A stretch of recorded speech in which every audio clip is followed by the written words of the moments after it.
네, 토기장이 앞에 진흙은 말이 없다. 토기장이 앞에 진흙은 말이 없다. 라는 제목으로 하나님 말씀 전하겠습니다. 아이들 키울 때 아버지의 로망이 있는데 그게 뭔지 아세요? 아버지의 로망. 아이들이 커가면서 아버지가 꼭 아이에게 해주고 싶은 거. 저한텐 그거였어요. 자전거 배울 때 뒤에서 이렇게 잡아주는 거. 자전거 배울 때 뒤에서 잡아주는 아버지.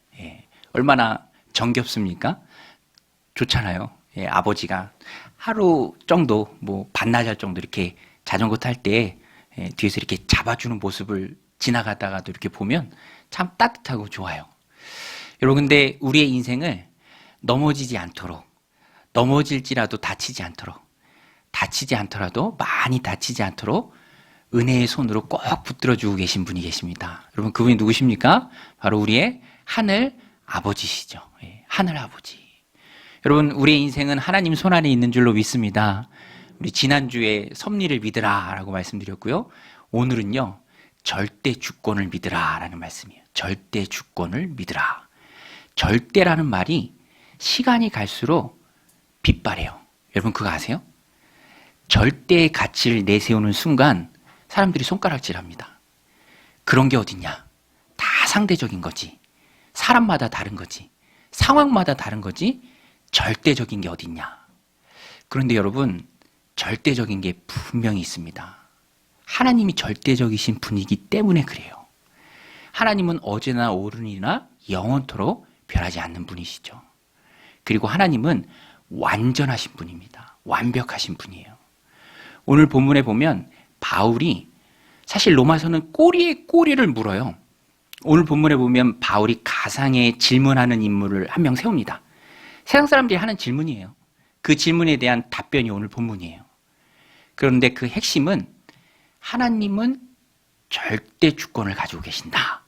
하나님이 결정하신다. 하나님이 판단하신다. 하나님은 항상 옳으시다.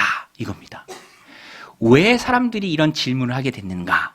13절 지난주 본문을 봐야 하는데 꼬리에 꼬리를 묻니다. 우리 13절 같이 한번 읽겠습니다. 시작. 기록된 바 내가 야곱은 사랑하고 에서는 미워하였다 하신과 같으니라. 기록된 바라고 되어 있는데 말라기 말씀의 인용입니다. 말라기에 보면은 야곱의 후예들이 이스라엘 백성이죠. 마찬가지로 야곱의 형이었던 에서의 후예들이 에돔 족속입니다. 그 두 족속에 대해서, 두 나라에 대해서 말라기 선지자가 한 말이에요. 그래서 여기 말씀을 보면 야곱은 사랑하고 에서는 미워하였다. 마치 하나님께서 일부러 의지적으로 에서를 미워한 것처럼 이렇게 표현이 되어 있는데 사실 이 말씀의 의미는 하나님께서 에서를 일부러 의지적으로 미워하셨다 그 의미가 아니라 민족에 대한 말씀이고요. 무게중심은 야곱을 사랑하셨다예요. 야곱을 사랑하셨다. 그것이 이런 표현으로 등장한 것입니다. 야곱을 사랑하셨다. 하나님은요, 완전하신 분이고 항상 옳으신 분이죠. 그래서 누구든지 하나님의 그 선택에 대해서 반문을 제기할 수 없습니다. 그래서 바울이 14절에 이렇게 얘기해요. 그런즉 우리가 무슨 말을 하리요? 요 13절에서 이어지는 겁니다. 야곱은 사랑했고 에서는 미워했다. 민족에 대한 그 말라기 말씀이에요. 그러면 당연히 이성이 발동해서 사람들이 뭐라고 합니까? 그러면 그 하나님의 선택이 너무 독단적이지 않느냐. 이렇게 말할 수 있는 거예요. 그래서 14절에 뭐라고 얘기합니까? 그런즉 우리가 무슨 말을 하리요? 하나님께 불의가 있느냐? 그럴 수 없느니라. 이렇게 야곱을 선택하신 하나님께 불의가 있느냐? 불공평하지 않느냐? 누구나가 사람이라면 가질 수 있는 생각입니다. 그것을 바울이 미리 예상을 하고 그럴 수 없다라고 말하는 거예요. 하나님께는 불의가 없다. 왜 하나님께 불의가 없는가? 여러분, 이런 하나님의 선택이 왜 불의하지 않습니까? 한 사람을 선택했을 때 당연히 한 사람은 남겨지게 되는 것이죠. 야곱을 선택했을 때 에서의 민족은 그대로 남겨지는 것이죠. 그러면 이것을 왜 불의다라고 말할 수 없다? 바울이 이렇게 얘기합니까? 그 이유가 뭐냐면 하나님이 긍휼히 여기시는 거예요. 다 죄 때문에 멸망하게 돼 있습니다. 죽을 운명이에요. 그런데 그 중에서 하나님이 그 일부에게 긍휼을 베푸신 거예요. 그러니까 하나님의 선택은 불의가 아니라 긍휼입니다. 불쌍히 여겨주신 거예요. 우리가 이 말씀을 잘 이해해야 돼요. 오늘 말씀이요, 굉장히 단단한 말씀입니다. 잘 이해하고 잘 느끼고 소화하면은 이게 참 힘이 되는 귀한 말씀이에요. 그래서 15절에 바울이 고백하죠. 우리 15절 말씀 같이 한번 읽겠습니다. 시작. 모세에게 이르시되 내가 긍휼히 여길 자를 긍휼히 여기고 불쌍히 여길 자를 불쌍히 여기리라 하셨으니, 긍휼히 여길 자를 긍휼히 여기고 불쌍히 여길 자를 불쌍히 여긴다. 이것이 바울의 표현인데요. 바울이 모세에게 하나님이 하신 말씀입니다. 그 시대의 배경이 뭐냐면 출애굽한 지 얼마 안 된 이스라엘 백성들이 우상숭배의 죄를 하나님 앞에서 짓습니다. 모세가 계명을 받으러 간 사이에 참지 못하고 우상숭배를 해요. 하나님 앞에 큰 죄죠. 그래서 다 죽을 위기에 처합니다. 그때 하나님이 용서해 주시고 하신 말씀이에요. 용서해 주시고 하신 말씀. 사람들이 간과하는 게 뭐냐면, 이렇게 바울에게 질문하는 그 사람들의 생각이 간과하는 게 뭐냐면 죄인이라는 것을 간과해요. 죄인. 왜 그런가? 아담과 하와 이후에 모든 사람은 다 죄인입니다. 제가 말씀드렸잖아요. 대표성의 원리. 아니, 아버지가 가정을 대표해서 계약을 섰는데 그것이 깨지면 그 피해는 고스란히 가족들한테 다 가는 거죠. 아버지 계약의 당사자 한 명한테만 국한되는 게 아닙니다. 아담과 하와가 인류의 대표로 범죄했기 때문에 그 이후에 태어나는 모든 사람은 다 똑같은 죄인이에요. 대표성의 원리 말씀드렸잖아요. 우리나라가 A매치 할 때 이기거나 져도 우리가 뭐라고 표현합니까? 선수로 뛴 사람은 11명이지만 우리가 이겼다 혹은 우리가 졌다라고 표현을 해요. 그러니까 하나님 앞에서 모든 사람은 다 죄 때문에 멸망당할 인생이에요. 그런데 하나님께서 긍휼히 여길 자를 긍휼히 여기시고 불쌍히 여길 자를 불쌍히 여겨주셨다. 멸망당할 자들 가운데 일부를 하나님이 긍휼의 마음으로 구원해 주신 거예요. 은혜를 베풀어 주신 거예요. 불쌍히 여겨주신 거예요.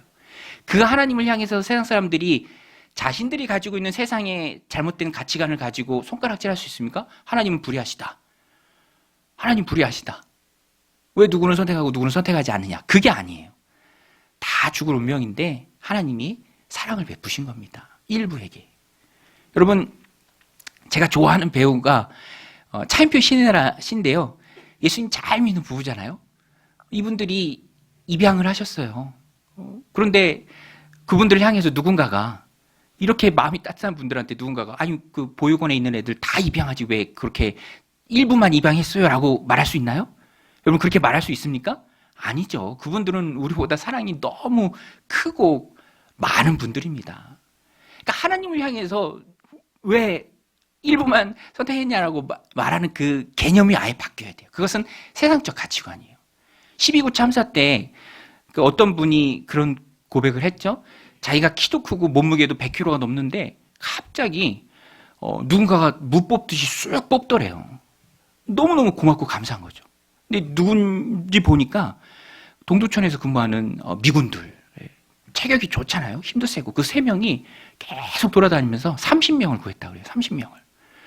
그럼 그분들이 너무너무 귀한 분들이죠. 사랑이 많고 긍휼이 많은 분들이죠. 그분들 향해서 왜 30명만 구했냐라고 말할 수가 없는 거죠. 여기서도 똑같습니다.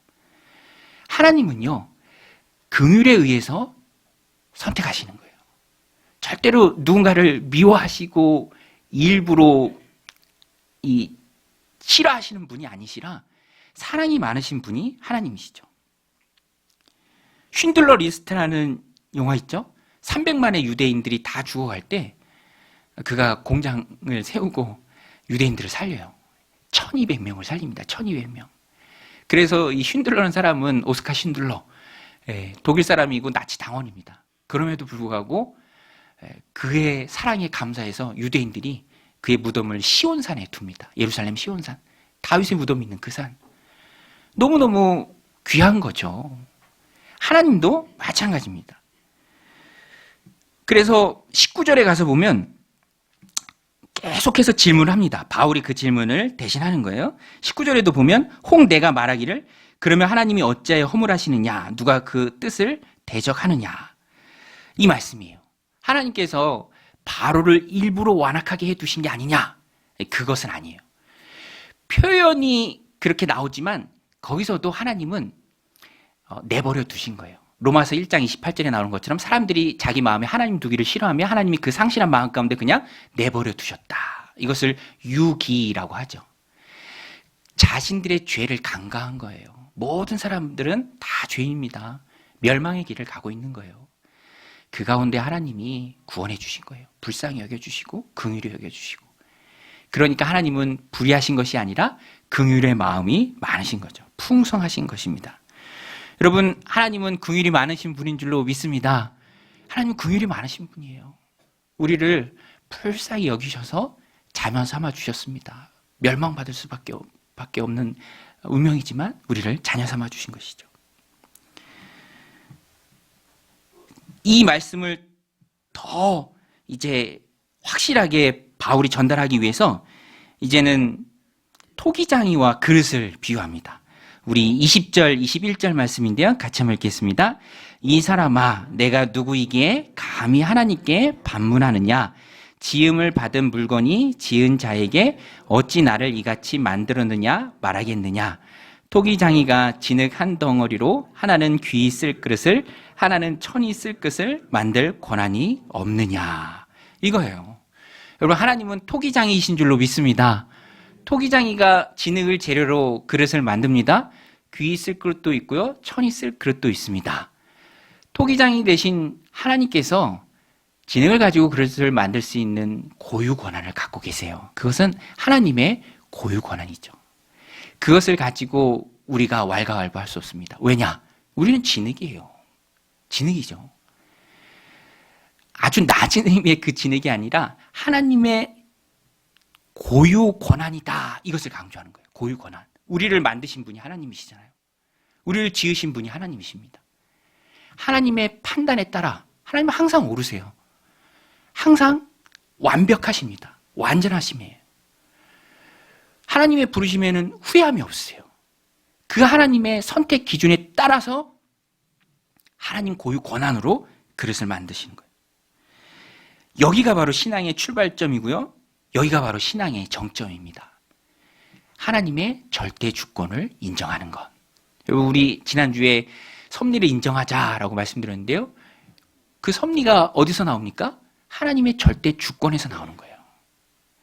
하나님의 절대 주권을 그래서 오늘 우리도 인정해야 합니다. 우리 한번 따라서 해보겠습니다. 주권자는 하나님이시다. 여러분 믿으십니까?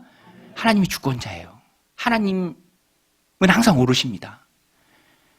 제가 어린이들 이제 우리 아이들 키울 때 그 애니메이션을 좀 같이 보잖아요. 그러면 그 중에서 제일로 재밌었던 게 그런 게 있습니다. 아무튼 옥토너 탐험대라고 있어요. 옥토너 탐험대. 거기에 바나클 대장이라고 나옵니다. 제가 이 캐릭터를 되게 좋아하고 부러워요. 왜냐하면 항상 그 프로그램 안에서 애니메이션 안에서 옳은 결정을 해요. 옳은 결정. 판단이 항상 맞아요. 배려하고 리더십 있고 사람들을 잘 아우르고.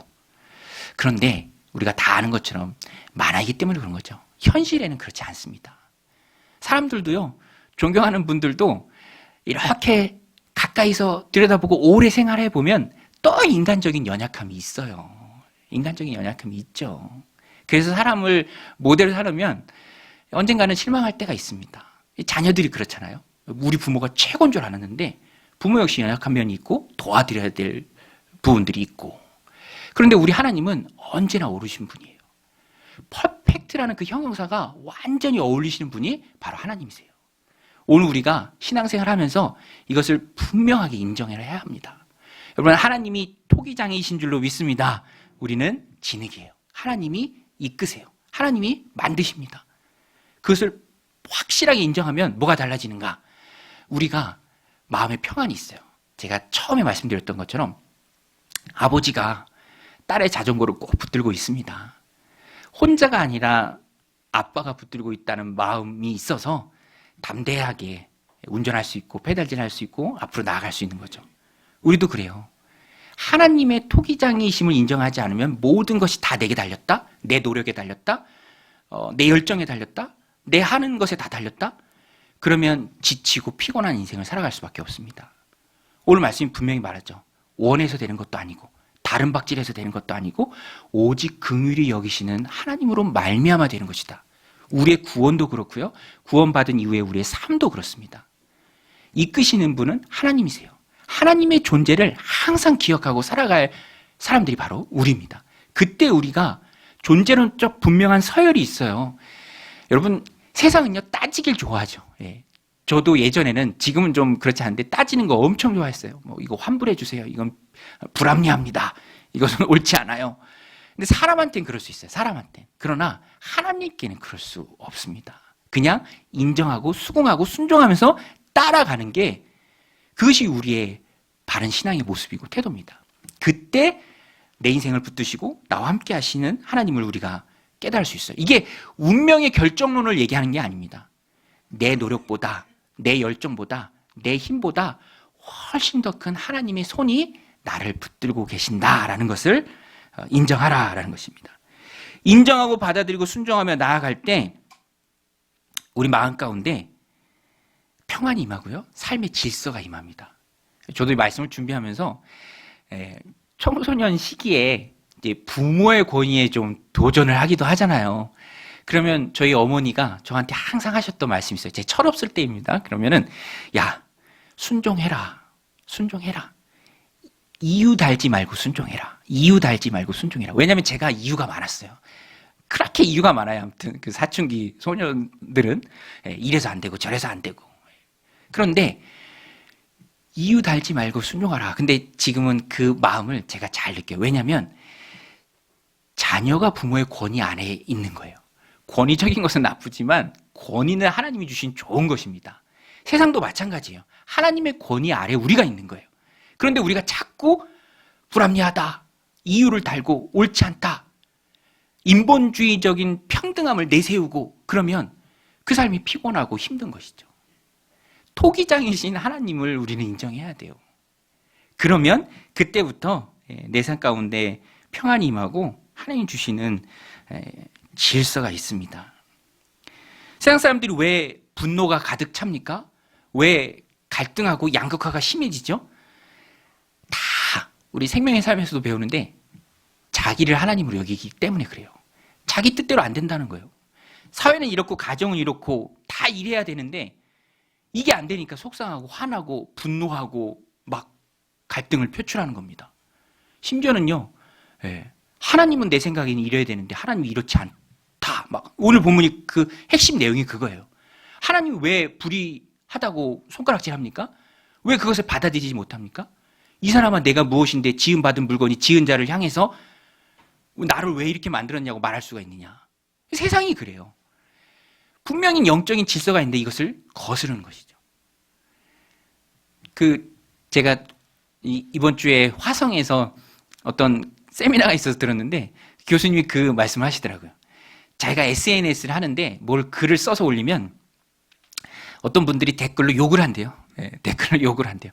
그래서 그런 분들이 이렇게 차단한대요. 차단. 욕하는 사람 차단. 내가 이런 욕 먹으려고 글 쓰나 하면서 다 차단.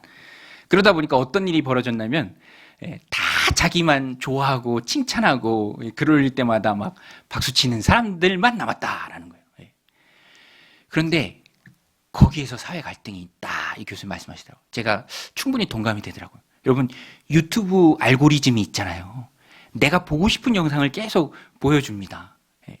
그러면 그 안에 머무르게 되는 거예요. 다른 생각을 인정하거나 또 생각이 넓혀지거나 하는 것은 기대하기 어렵죠. 왜냐하면 다 내 생각과 같은 사람 안에만 있기 때문에. 오늘 말씀도 영적으로 그것을 깨라라는 거예요. 영적으로 그것을 깨라. 네 인생의 주인이 하나님이시고 널 만드신 분이 하나님이시고 이끌어가는 분이 하나님이시다. 하나님이 토기장이다. 이것을 우리에게 말씀해 주고 있습니다. 그래서 우리는 하나님의 섭리를 인정해야 되고요, 하나님의 주권을 인정해야 합니다. 우리 한 번만 더 따르겠습니다. 하나님 주권을 인정하자. 여러분, 하나님이 내 삶의 모든 주권을 가지고 계신 줄로 믿습니다. 하나님이 토기장이세요. 오늘 말씀 이게 다입니다. 전부예요. 하나님이 토기장이시다. 하나님이 토기장이심을 인정하면 그때 내 삶의 질서가 임하고요. 무엇이 중요한지를 깨닫고 어떻게 하나님 주신 삶을 살아야 될지를 발견하게 됩니다. 우리 새벽마다 다니엘서를 묵상하고 있는데 다니엘의 세 친구들이 나오죠. 세 친구들이 느부갓네살 왕이 세우신 금신상 앞에 절하기를 거부하고 끌려갑니다. 느부갓네살 왕이 처음에는 회유를 해요. 사실 확인부터 합니다. 너희들 절 안 했다며 사실이냐? 지금이라도 절하면 용서해 줄게. 이 회유죠.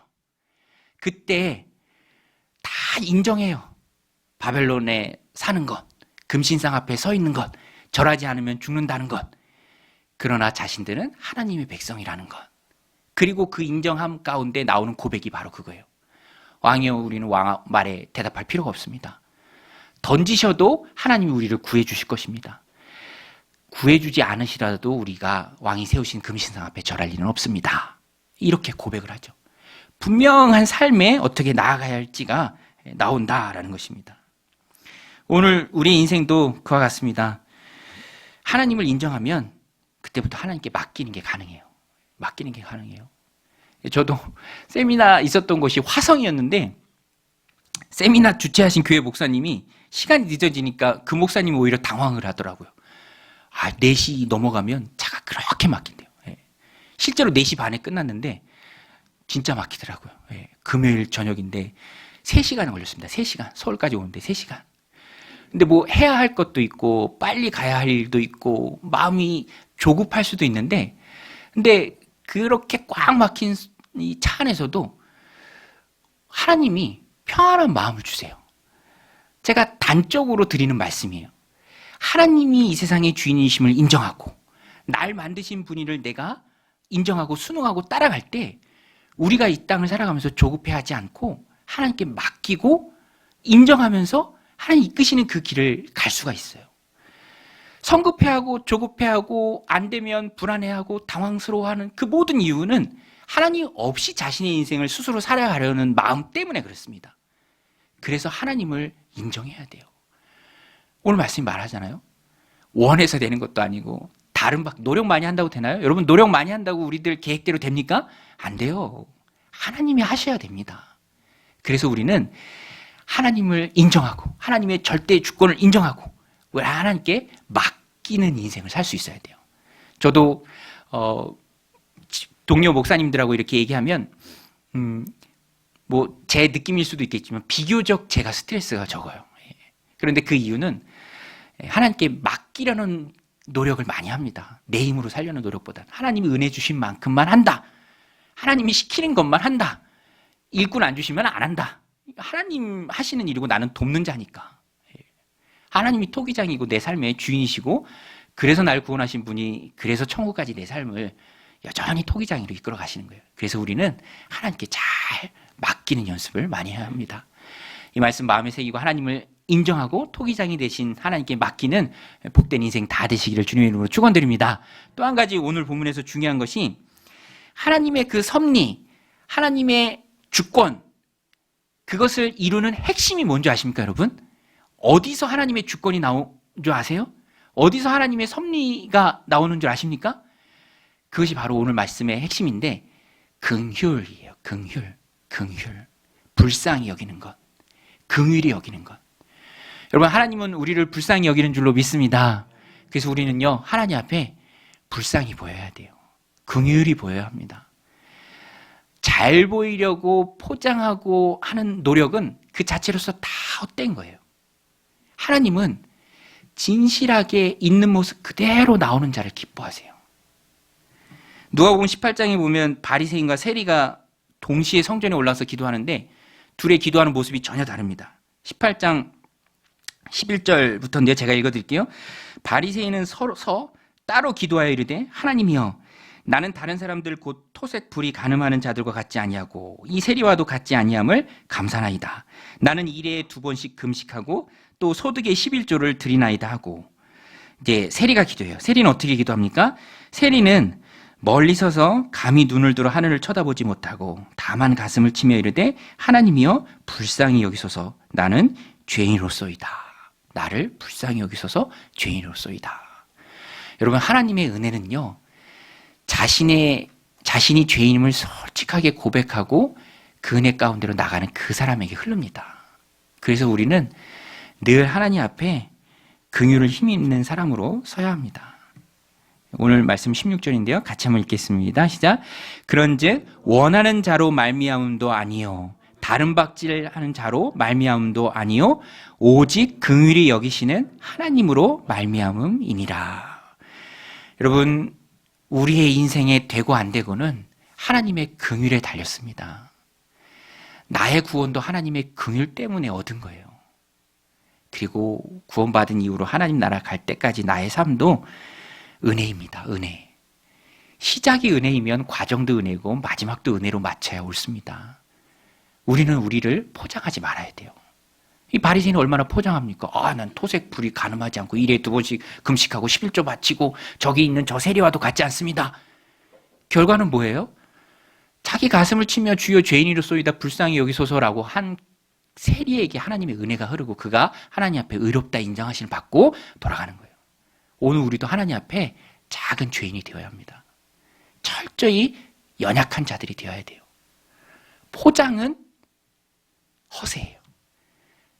지금은 없는데 예전에 일반인들 이렇게 이어주는 프로그램이 있었어요. 거기서 보면은 이제 남녀가 나오죠. 청춘 남녀가 나오는데 어떤 남자분이 이제 여성이 마음에 든 거예요. 이제 둘이 데이트를 하는데 마음에 들다 보니까 호감을 사려고 자기가 가지고 있는 모든 있는 없는 장점을 다 얘기합니다. 다 얘기해요. 내가 이런 사람이고 뭐 연봉이 얼마고 뭐 어떤 삶을 살았고 뭐 어떤 지위에 있고 다 얘기를 해요. 호감을 사려고. 예. 남자분이 이 정도면 호감을 샀겠다라고 말합니다. 근데 나중에 여자분이 인터뷰하는데 그렇게 얘기해요. 그 남자의 허세를 봤습니다. 저는 허세가 있는 사람 별로 안 좋아해요. 오늘 우리의 신앙생활도 이런 허세로 빠질 수 있어요. 여러분, 하나님은 우리의 있는 모습 그대로를 받으시는 줄로 믿습니다. 가슴을 치며 죄인입니다. 불쌍히 여기소서. 능력이 없습니다. 연약합니다. 단 한순간도 하나님의 은혜가 아니고는 살아갈 수가 없습니다. 내 마음도 내가 붙잡을 수 없습니다. 하나님 은혜 부어주옵소서라고 늘 하나님 앞에 그 은혜를 구하며 나가야죠. 여러분, 오늘 우리는요 이미 긍휼의 그릇이에요. 오늘 본문에 보면 핵심이 진노의 그릇이 있고 긍휼의 그릇입니다. 여기서도 하나님이 진노의 그릇과 이 긍휼의 그릇을 의지적으로 미워하는 마음으로 일부러 나누신 게 아니라 다 진노의 그릇이었어요. 여러분 아시죠? 우리는 본질상 진노의 자녀였습니다. 마귀의 자식들이었어요. 다 진노의 자식입니다. 그런데 하나님이 긍휼의 그릇으로 우리를 선택해 주신 거예요. 그 내용이 24절, 25절에 나오는데요. 같이 한번 읽겠습니다. 시작. 이 그릇은 우리니 곧 유대인 중에서뿐 아니라 이방인 중에서도 부르신 자니라. 호세아의 그래도 이르기를 내가 내 백성 아닌 자를 내 백성이라 사랑하지 아니한 자를 사랑한 자라 부르리라. 이게 하나님의 은혜입니다. 은혜예요. 놀라운 은혜예요. 나 같은 죄인 용서하신 하나님의 놀라운 은혜죠. 다 진노의 그릇이었는데 긍휼로 나를 긍휼의 그릇으로 불러주셨습니다. 그러니까 은혜죠. 은혜입니다. 여러분, 우리가 구원받는 것도 내가 가진 능력으로 구원받는 게 아니잖아요. 연세 드신 분들 계신데 혹시 그 노래 기억하시나요? 진짜 불후의 명곡이에요. 우리 주일학교에. 돈으로도 못 가요, 하나님 나라. 제가 지금 불러드리고 싶은데 여러분들 영성이 좋지 않기 때문에 가사만 좀 대략 말씀드리면 유튜브 찾아보세요. 아직도 있어요. 돈으로도 못 가요, 하나님 나라. 그 다음에 뭡니까? 힘으로도 못 가요, 하나님 나라. 그 다음에 벼슬로도 못 가요, 하나님 나라. 이 벼슬이라는 단어가 나오는 이 노래가 도대체 언제 만들어진 거예요? 벼슬로도 못 가요, 하나님 나라. 지식으로도 못 가요, 하나님 나라. 어여뻐도 못 가요, 마음 착해도 못 가요. 안 돼요. 돈 있어도 힘 있어도 벼슬이 있어도 어여뻐도 마음 착해도 지식이 넘쳐도 안 됩니다. 거듭나야 가는 나라, 하나님 나라. 근데 그 영역이 다 하나님이 하신 거예요. 하나님이 불러주신 거예요. 긍휼로. 다 진노의 그릇이고 다 멸망받을 자이지만 우리 하나님 우리를 불러주신 것이죠. 그러니까 우리는 감사할 것밖에 없습니다. 내세우고 자랑하고 포장하고 그럴 건 하나도 없어요. 시작도 은혜고 과정도 은혜고 마지막도 은혜고 천국 가는 그날까지 은혜입니다. 오늘 이 말씀 마음에 새기고 은혜를 구하고 긍휼을 구하는 있는 모습 그대로 주님 앞에 나아가는 믿음의 신실한 백성들 다 되시기를 주님의 이름으로 간절히 축원드립니다.